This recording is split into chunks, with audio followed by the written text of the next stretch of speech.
अगर मान लीजिए आपके खिलाफ कोई रिपोर्ट ऐसी होती है कि जिसमें ना कोई सबूत है ना गवाह है, तो ऐसे में भी आप हाई कोर्ट जाके आप उस एफआईआर को, फॉल्स एफआईआर को खत्म करा सकते हैं। आप हाई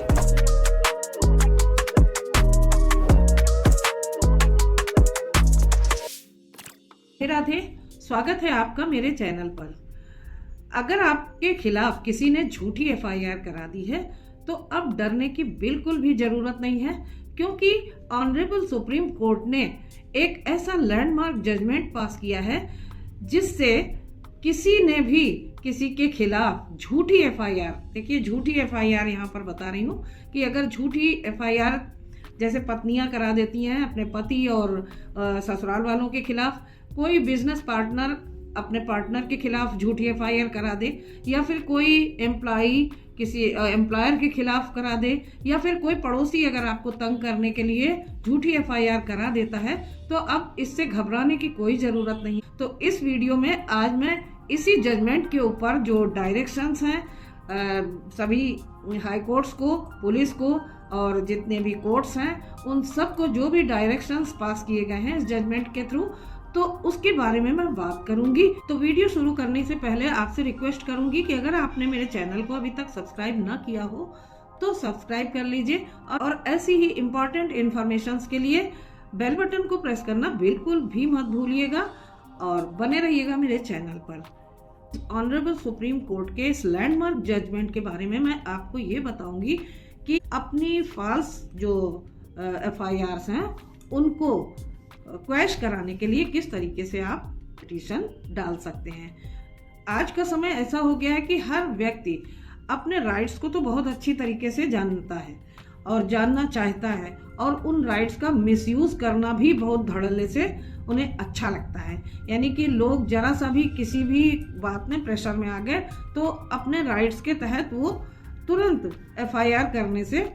चूकते नहीं हैं, और अपनी ड्यूटीज को निभाने से तो कोई मतलब है नहीं, लेकिन राइट्स का मिसयूज करने में सब बहुत आगे हो चुके हैं। तो समय ऐसा ही आ गया है, अपने राइट्स का मिसयूज करके जब लोग इस तरीके की एफआईआर्स जो कि फॉल्स होती हैं लगा देते हैं किसी के ऊपर, तो जिसके ऊपर वो एफआईआर लिखवाते हैं तो उस व्यक्ति की समाज में बहुत ही निंदा होती है और बहुत ही बेइज्जती का सामना करना पड़ता है, और इसके साथ साथ जुडिशरी के ऊपर भी एक अनावश्यक बोझ पड़ता है। सरकार और जुडिशरी ये चाहती है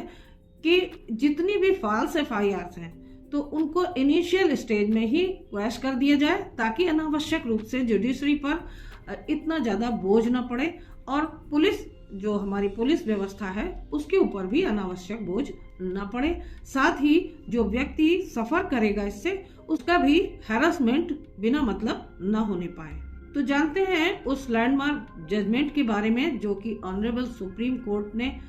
किया है। बहुत ही ज़्यादा आवश्यक इस तरीके के डायरेक्शंस जारी किए हैं, और बहुत सारे ऐसे इंपॉर्टेंट पॉइंट्स हैं जिन्हें जानना बहुत जरूरी है। ऑनरेबल सुप्रीम कोर्ट ने इस जजमेंट में कहा है कि यदि किसी व्यक्ति के खिलाफ झूठी एफआईआर दर्ज करा दी जाती है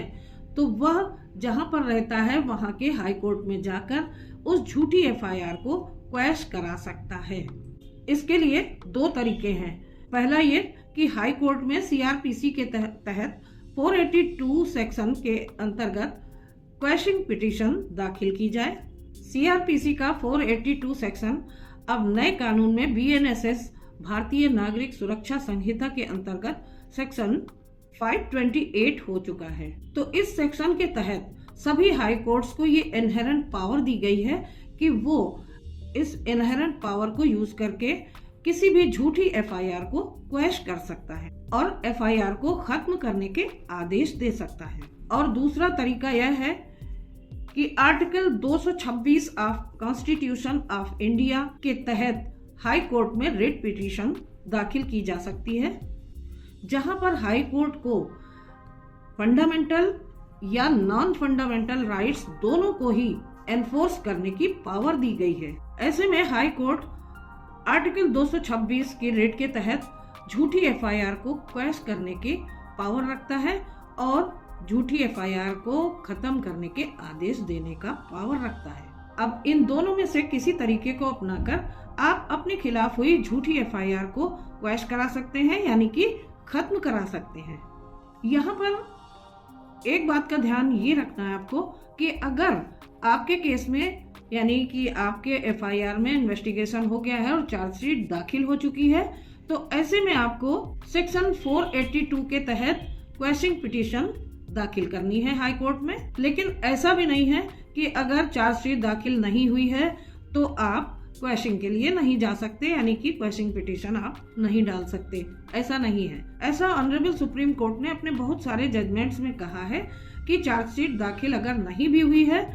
तो भी आप क्वेशिंग पिटीशन डाल सकते हैं। यहाँ पर आपको एक बात का ध्यान और रखना पड़ेगा कि जब आप क्वेशिंग पिटीशन डाल रहे होंगे तो आपके पास सफिशिएंट डिफेंस होनी चाहिए। अपने बचाव के लिए आपको कोर्ट को सेटिस्फाई करना पड़ेगा कि आपके खिलाफ ये जो एफआईआर हुई है ये झूठी है और बिल्कुल फर्जी है। कोर्ट को प्राइमा फेसी ये लगना चाहिए कि ये एफआईआर आपके खिलाफ झूठी हुई है, फर्जी है, तभी वो क्वैश हो जाएगी। अब अगर एफआईआर आपके खिलाफ हो गई है, पुलिस इन्वेस्टिगेशन चल रही है, पुलिस ने अभी चार्जशीट दाखिल नहीं की है, यानी कि जो चालान है वो अभी कोर्ट में दाखिल नहीं किया है आपके खिलाफ, तो ऐसे में क्या करेंगे आप कि आप article 226 of constitution of India के तहत एफआईआर की क्वेशिंग के लिए रिट पिटीशन दाखिल करेंगे। हाई कोर्ट को दोनों के तहत मतलब 482 सीआरपीसी और 226 कॉन्स्टिट्यूशन ऑफ इंडिया के तहत आपको सुनने की, आपकी एफआईआर को, फॉल्स एफआईआर को क्वैश करने की पावर है। दोनों के तहत सुनने की पावर है। अब अगली बात क्या देखनी है कि आपके खिलाफ जो भी ऑफेंस लगाया गया है, यानी कि जो एफआईआर हुई है उसमें जो ऑफेंस है उसका क्या नेचर है, कॉग्निजेबल है या नॉन कॉग्निजेबल है,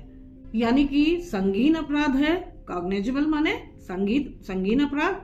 गंभीर अपराध, और नॉन कॉग्निजेबल माने छोटा मोटा या सामान्य अपराध। कभी कभी छोटे मोटे झगड़ों को पुलिस एनसीआर यानी कि नॉन कॉग्निजेबल रिपोर्ट में दर्ज कर लेती है और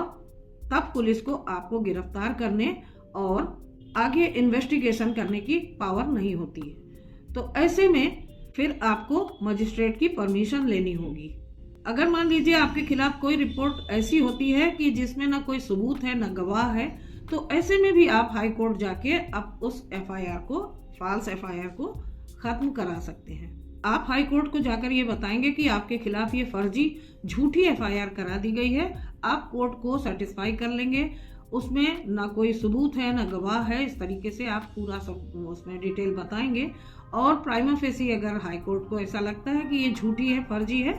तो ये जरूर से जरूर क्वैश हो जाएगी। और ये जो दो तरीके बताए हैं मैंने, उन्हीं के तहत आप इस तरीके से हाई कोर्ट में जाकर बड़ी आसानी से अपनी फॉल्स एफआईआर को क्वैश करा सकते हैं, यानी कि खत्म करा सकते हैं। अब ऑनरेबल सुप्रीम कोर्ट ने क्या क्या डायरेक्शंस जारी किए हैं अपने इस लैंडमार्क जजमेंट में, मैं उसके बारे में बात करूंगी। ऑनरेबल सुप्रीम कोर्ट ने ये कहा है कि किसी भी व्यक्ति को झूठी एफआईआर, झूठे केस में फंसाने से बचाना चाहिए और केस अगर झूठा है, फर्जी है, तो उसे खत्म कराए जाने की आवश्यकता है ताकि कोई भी व्यक्ति झूठे मामले में न फंसने सके। ऑनरेबल सुप्रीम कोर्ट का यह भी कहना है कि एफआईआर केवल कॉग्निजेबल ऑफेंसेस में दर्ज होनी चाहिए, नॉन कॉग्निजेबल में नहीं, यानी कि छोटे मोटे झगड़ों की एफआईआर दर्ज नहीं होनी चाहिए। पुलिस को लीगल प्रोसीजर फॉलो करना चाहिए। ऑनरेबल सुप्रीम कोर्ट ने अपने इस जजमेंट में जुडिशरी को भी रिस्पॉन्सिबिलिटी दी है कि अगर कोई अथॉरिटी, चाहे वो पुलिस हो या कोई और, अपनी पावर को एक्सीड करते हैं, पावर का गलत इस्तेमाल कर रहा है, तो जुडिशरी को वहां पर इंटरवेन करके उसको रोकना चाहिए और ऐसा नहीं होना चाहिए ताकि लोगों को न्याय मिल सके। ऑनरेबल सुप्रीम कोर्ट ने यहाँ तक कहा कि अगर ऐसा पता चलता है कि किसी व्यक्ति ने किसी दूसरे व्यक्ति के खिलाफ झूठी एफआईआर दर्ज करा दी है, तो उस व्यक्ति के खिलाफ भी, मतलब एफआईआर लिखवाने वाले के खिलाफ भी आईपीसी के तहत मुकदमा दर्ज होना चाहिए। तो दोस्तों, इतने सारे मैंने अभी आपको ये इस स्टेप बाय स्टेप इस पूरे जजमेंट के बारे में आपको बताया, क्या प्रक्रिया है अपनी झूठी एफआईआर को क्वैश कराने की, और लैंडमार्क जजमेंट के अंतर्गत उन्होंने पुलिस को, जुडिशरी को और अन्य एजेंसीज को क्या डायरेक्शंस दिए हैं, ये सारी बातें मैंने अभी आपको बताई। और अब मैं ये बताऊंगी कि ये जजमेंट क्या है और क्या टाइटल है इस जजमेंट का, और इस जजमेंट का जो लिंक है मैं आपको अपने डिस्क्रिप्शन बॉक्स में दे दूंगी, ताकि आगे आपके केस में अगर इसकी आवश्यकता पड़े तो आप इसको निकाल के यूज कर सकें और निकाल के आप उसको पढ़ सकें और समझ सकें।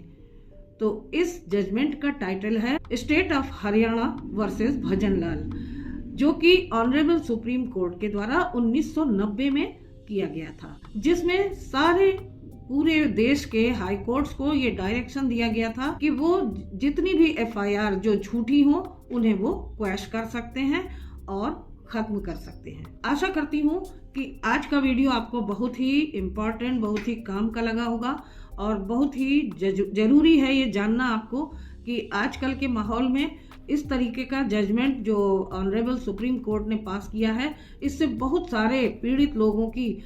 मदद हो सकेगी। तो शेयर कीजिएगा जिन्हें इसकी आवश्यकता है। तो फिर मिलती हूँ अगले वीडियो में एक नई जानकारी के साथ। तब तक के लिए आप सभी को राधे राधे।